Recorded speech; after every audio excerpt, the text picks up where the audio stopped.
Hi to all. एक बार फिर से आप सबका स्वागत है आज के सेशन के अंदर, जहां पे हम लोग बात करने वाले हैं अग्निवीर के बारे में। आपने देखा होगा कि अभी आजकल एक बहुत ही इंपॉर्टेंट आर्टिकल सर्कुलेट हो रहा है इंडियन एक्सप्रेस का, टाइम्स ऑफ इंडिया का, जिसके अंदर डिमांड की जा रही है कि अग्निवीर जो होते हैं उनकी संख्या को बढ़ाना चाहिए। तो क्या चल रहा है ये आर्टिकल, आइए जरा इसके बारे में बात कर लेते हैं। तो यहाँ पे आप देख पा रहे होंगे, Agnipath scheme review, armed forces reportedly propose big jump in Agniveer retention. तो चलिए जरा इस पूरी योजना को समझ लेते हैं कि इसके अंदर क्या क्या बातें जो हैं वो कही गई हैं, ये योजना कब आती है और क्या चीजें इसमें कही गई हैं। आप लोगों ने देखा होगा कि अग्निवीर जो होते हैं इनका अपॉइंटमेंट किया जाता है किस योजना के अंदर, तो अग्निपथ योजना के अंदर जो अपॉइंटमेंट है वो आपको देखने को मिलता है। इस योजना की अगर हम बात करें तो ये योजना कब आएगी, 2023 में इस योजना को लॉन्च किया जाता है, जिसके अंदर वॉलंटरली यानी कि वो बच्चे जो सेना के अंदर शामिल होना चाहते हैं, चाहे आर्मी में, नेवी में या फिर एयरफोर्स में, तो उनको यहाँ पर पूरा राइट दिया जाता है। इसके लिए एग्जाम कंडक्ट किया जाता है। एग्जाम आपने देखा होगा कि इसका पेपर भी होता है। तो यहाँ पर ये जो 2023 के बाद में जो पहला बैच आपको देखने को मिलता है, इस पहले बैच की ट्रेनिंग जो है वो स्टार्ट हो चुकी है। और ये पूरा बैच कब तक रेडी हो जाएगा, तो अक्टूबर 2026 को फर्स्ट कंप्लीट अग्निवीर का बैच आपको देखने को मिलने वाला है। बट द पॉइंट इज कि यहाँ पे जो अग्निवीर सेलेक्ट होते हैं, पिछली बार के हिसाब से अगर देखा जाए तो ये जो कंप्लीट बैच अभी निकल के आएगा, इसमें करीबन आपको 70,000 के आसपास जो अग्निवीर हैं वो देखने को मिलेंगे, जिसमें से कुछ को आर्मी में भेजा जाएगा, कुछ नेवी में जाएंगे और कुछ एयरफोर्स के अंदर जाएंगे। बट इसमें एक कंडीशन होती है, ये जो अग्निवीर होते हैं इनका जो जॉब होता है वो सिर्फ आपको 4 सालों का ही देखने को मिलता है। और 4 सालों के बाद में इसमें से सिर्फ 25% होते हैं जिनको रिटेन किया जाता है, और बाकियों का क्या हो जाता है, बाकियों का रिटायरमेंट हो जाता है। अब यहाँ पे जो अग्निपथ योजना है इसका रिव्यू किया गया, और रिव्यू करने के बाद में जो हमारे यहाँ के आर्म्ड फोर्सेस हैं, इन्होंने डिमांड की है कि जो अग्निवीर की संख्या है, कितने प्रमोट होते हैं, 25% प्रमोट होते हैं। तो बोला जा रहा है कि इस 25% की संख्या को बढ़ा दिया जाना चाहिए। कितना कर देना चाहिए, तो इसमें आप देखोगे तो नेवी में अलग बताया गया, एयर फोर्सेस में अलग बताया गया, आर्मी में अलग बताया गया। तो जो डिमांड है वो डिमांड ये है कि जो इंडियन आर्मी है और इंडियन नेवी है और इंडियन एयर फोर्सेस है, ठीक है, ये तीन है ना, तो इनमें ये जो 25% की संख्या है इसको बढ़ा देना चाहिए।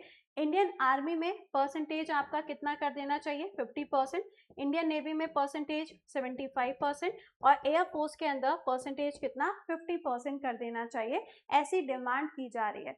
बट ऐसी डिमांड हो क्यों रही है, मतलब क्या इसका रीजन होगा जिसकी वजह से डिमांड आपको देखने को मिल रही है। तो यहाँ पर आप देखोगे ये पूरा आर्टिकल आपको यहाँ पे दिखाई देगा। इस आर्टिकल के अंदर बोला जा रहा है कि जो 4 साल का इनका टर्म होता है, इस 4 साल के टर्म को इंक्रीज कर देना चाहिए। नया बैच, जो पहला बैच है वो आपको अक्टूबर 2026 में देखने को मिलेगा। पहला जो एनरोलमेंट हुआ था वो 2023 में होता है। अब इसकी डिमांड जो है वो स्टार्ट हो गई है 7 मई 2025 के बाद में, यानी कि ऑपरेशन सिंदूर जब हुआ था उसके बाद से ही डिमांड चल रही है कि हमारी जो इंडियन आर्मी, एयरफोर्स और नेवी है, इनको एक्सपीरियंस्ड सोल्जर्स की जरूरत है। और अभी प्रेजेंट टाइम में सोल्जर्स की धीरे धीरे करके शॉर्टेज होती जा रही है, जिसके चलते यहाँ पे डिमांड की जा रही है कि इनकी संख्या को बढ़ा देना चाहिए। अब यहाँ पे ये संख्या बढ़ेगी या नहीं बढ़ेगी ये तो मिनिस्ट्री ऑफ होम अफेयर्स बताएगा, लेकिन आपको ये यहाँ पे पता होना चाहिए कि भाई इसके लिए जो भी आने वाले टाइम में वैकेंसीज आएंगी तो उसमें करीबन 90,000 के आसपास वैकेंसीज आ सकती है। तो एक सुनहरा मौका है, अगर आप अपने देश की सेवा करना चाहते हैं इस तरीके से आर्मी में, नेवी में या एयरफोर्स में जाके, तो आपके पास में ये सुनहरा मौका आने वाला है। तो 90,000 के अप्रॉक्स आपको जो जॉब है वो देखने को मिलेगी, या जो नोटिफिकेशन में नंबर आएगा वो आपका होगा। तो यहाँ पे देखिए डिपार्टमेंट ऑफ मिलिट्री अफेयर्स के द्वारा बोला गया है कि जो रिटेन का नंबर है, इस रिटेन के नंबर को 70 से 75% तक कर देना चाहिए, जो कि प्रेजेंट टाइम में सिर्फ 25% है। अभी आप देखोगे तो धीरे धीरे करके इनका जो पूरा टर्म खत्म होगा, ये टर्म खत्म होने के बाद में फिर से वैकेंसीज आएंगी, फिर से यहाँ पे बच्चों को सेलेक्ट किया जाएगा, ट्रेनिंग दी जाएगी और फिर उनका भी 4 साल का टर्म चलेगा। तो ये जो योजना है इसका रिव्यू किया गया, जिसके बाद में यहाँ पर इन्होंने बताया इसके बारे में।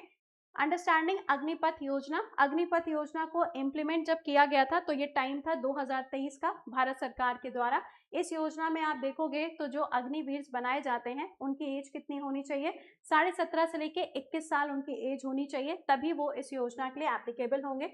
इसमें 4 साल का टर्म होता है, उसके बाद में 25% को रिटेन किया जाता है, बाकी का रिटायरमेंट हो जाता है, 75% रिटायर हो जाते हैं। टैक्स फ्री रहता है। सेवा निधि पैकेज इनको प्रोवाइड किया जाता है यहाँ पर 11,71,000 रुपीज का। तो ये चीजें आपको इसके अंदर देखने को मिलेंगी। तो जो भाई इस सर्विस के अंदर अपना कंट्रीब्यूशन करना चाहते हैं, तैयारी शुरू कर दीजिए। और तैयारी करने के लिए आपके लिए यहाँ पर जो बैच है वो बैच भी आपको मिलेगा और करंट अफेयर्स की मैगजीन भी मिलेगी। आपको करंट अफेयर्स अगर पढ़ना है जैन टू जून 2026, तो ये मैगजीन आपके लिए आ चुकी है। ये मैगजीन आपको मिलेगी फ्लिपकार्ट पे, और ये जो मैगजीन है इसके अंदर आपका स्टेट करंट अफेयर्स को भी कवर किया गया है। इसके अलावा आपके लिए टेक्स्ट बुक लेकर आया है सिर्फ आज के लिए सेल। ये सेल है सुपर 5 लाइव की, जिसके अंदर पूरे 1 साल के लिए आपको जो पेड बैचेस हैं, करीबन 375 के आसपास जो पेड बैचेस हैं, वो आपको मिलेगा सिर्फ 999 में। इसमें आपको कोड यूज करना है कृति10, और इसमें आपको सारे बैचेस मिल जाएंगे जिस भी एग्जाम की आप तैयारी करना चाहते हो, चाहे वो बैंकिंग हो, एसएससी हो, सारे बैचेस आपको 1 साल के लिए मिलेंगे विद द कोड कृति10। ये सिर्फ आज के ही लिए है। तो कमेंट के जस्ट नीचे आप देखोगे डिस्क्रिप्शन वाला सेक्शन होता है, वहां पे सुपर 5 लाइव के नाम से आपको मिलेगा, आप इसको चेकआउट कर सकते हैं। तो wish you are very good luck. आप यहाँ पे इसकी तैयारी में लग जाइए अभी से, ताकि आपका भी जो सिलेक्शन है वो इसके अंदर हो सके पहली बार में। तो मिलते हैं आपसे सुबह 7 बजे करंट अफेयर्स की क्लास में। Till then bye bye and take care to all.